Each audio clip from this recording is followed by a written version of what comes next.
dòng xía tỏ dài trồng sai số linh số tù dòng xía độc hậu quả này tua trò đồ bê chua chảo sinh thì vì trong yếu thu và thiết chế xía từ xua giả bê bía thức hiện nhá đồ hậu bê trong yếu thu nọ nếu muôn kỳ đồ co tù khanh thiết ba đồ co hậu co trò kế họ xì kế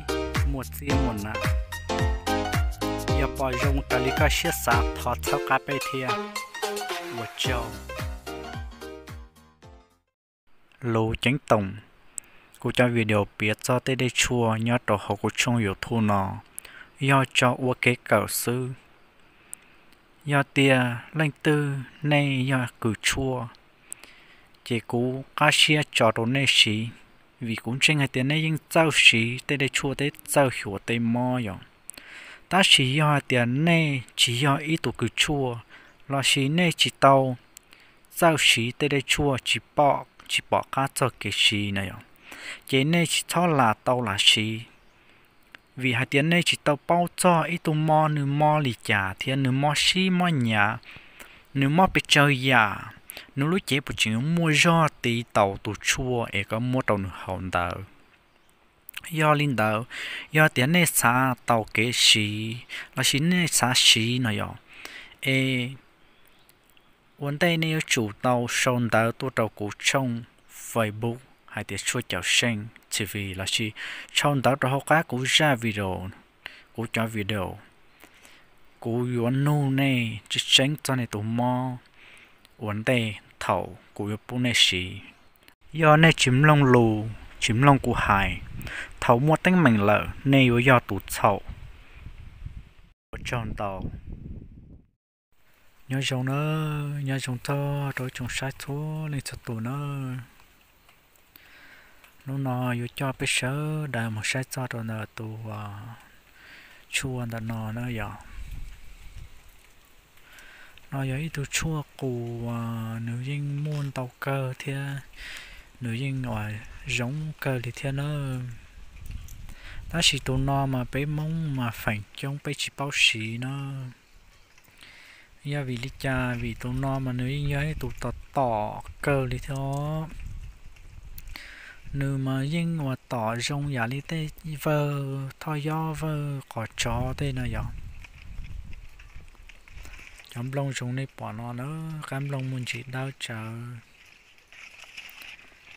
tụ cá mà nhưng muốn chỉ lia nữa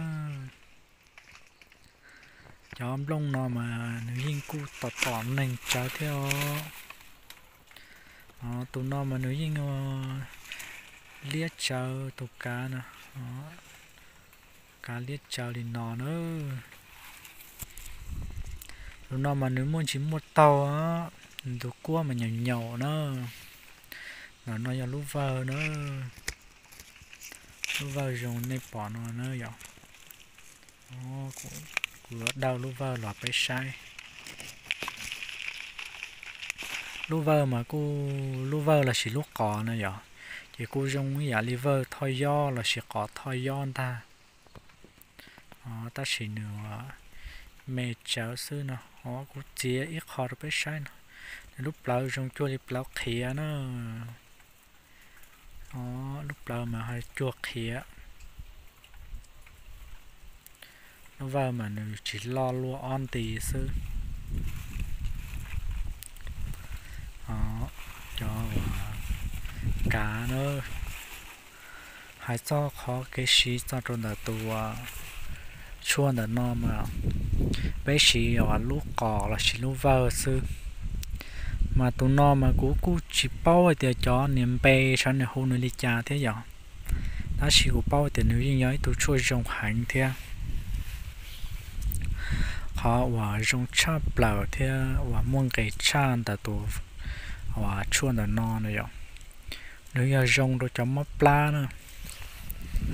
móc lá mà những trong ta do nó trong chắp lợn nữa rồi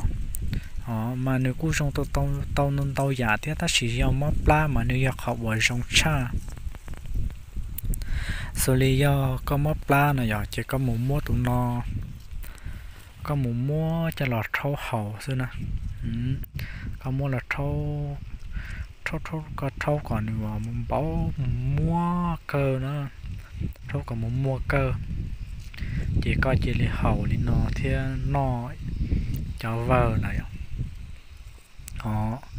chỉ nếu như rong chỉ đi rong thế nè ở giờ tiếc có xa có xử lý nữa chỉ tỏn dâu như cha này à nếu như mình chỉ tỏn dâu nữa tụi nó là có xa có chỉ tỏn dâu nữa chỉ có một mua cho lò hầu ta có mua sống có mua cho là ria là chỉ có mua cho là kia này họ liên đào tà mà có mà mua cho là thâu hậu ta chỉ do tiền có tờ chỉ có chỉ đi mua liên non số hú chạy cho ta mua chỉ đi mua hậu liên no hậu là chỉ thâu liên no số chỉ nó cũng như trong cơ thì là thế cho nên mua pla nữa giờ xử lý con món cho mua pla là chỉ mua nhung nữa ấy có món là chỉ nói chỉ tò mò này nói không mê chỉ hậu rồi chỉ đi tập pla bảo cái cô sư là chỉ mua pla hủa sinh ra rồi chỉ có mỗi tụi nó cho là và xí cho là thâu hậu chỉ nuôi trong cơn gạo lì đó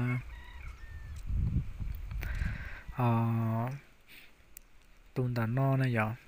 có nhân chúng thì có hậu mà có sống xử lý lưu vào thì nó mà có chút sống mà mua lý intra xưa nó chỉ tàu và chỉ nung tàu vì tiền nữ cú tỏ hành nữa nữ tụ cua mà nhỏ cơ đi nè nhà đi bé xí mà xí và xí mày đã chỉ nói riêng trong là xí chỉ tàu thế nè thâu khó móp la mà nhung đã nó lợi rồi chỉ tu nó nữa riêng nhói tu rong đồ cho nên là có mót xía cơ đi thế xử lý mót xía mà có yêu chủ mót sống hay mua trâu của chú nó vậy trâu của chú có mua cho chú cho lò và trâu này vậy thì có lý cho cua lại mua trâu nữa có trâu để ý mò đã có mà mua cho là ria ta mua cho lò trâu ý mò đuổi theo có trâu lên nó trâu bé rau chỉ có mua ria khổ chỉ có mà mua là thâu hậu nữa chỉ cho mua xia mà béo trụ lên tờ nữa giờ có chỉ nhẹ trâu có chú lô chỉ có mua cho là trâu cho của câu là của tàu giả anh hiểu ta chỉ trâu của chú nữa rong luôn mà có mua trâu rồi tụi nên mua xia xử lý có giờ nếu mua xia mê thôi chỉ có vô tụi nóซื้อ ยิง rong là ta chỉ mua xia nhà là mà cái chủ xí tiền rồi tới giờ rong mua xia thiên nào giờ xử lý tiền ra tụi nó mua há là xí tiền ra tụi cho cám lông là xí tiền ra tụi tông liên trì nhỉ là cho nó và rong mua xia này có bao cái tỷ cho có xí tỷ nữa giờ cái có chỉ bao xí tỷ mà cái chủ và nu là cho là chờ thâu khăn no là tụi nó mà riêng giới tụi chuyện rồi giống rồi cho nên họ có mót xa theo mót xa mà nó vơ nó có mua cho nó thâu hậu là riêng giống cơ theo nếu ba trâu có cho nên có mót xa mót cái xa tên nếu giống mót xa cho cậu tên nếu giống mà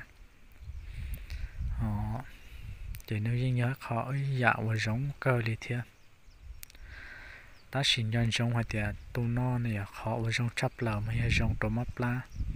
khó mót xía thêm mót xả nữa giống thế ta xin giống chỉ chua này chỉ khi trâu trồng sai thế trồng bao nhiêu nó sẽ đỡ bao cho tụi ta nói giống đi nó vậy hay cho cái và xí chỉ tao là cho tụi nó mà cô chịp tao bỏ can tao đuổi thế ta xí nên chỉ xa xí rồi cho mình nhồi dầu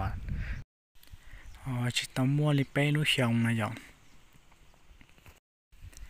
chỉ biết nó rồi trồng sai này sớ thua lên cho tổ và trâu rồi này sẽ đỡ thầu cờ phong rồi này sẽ làm chi cái nó cá nhau trồng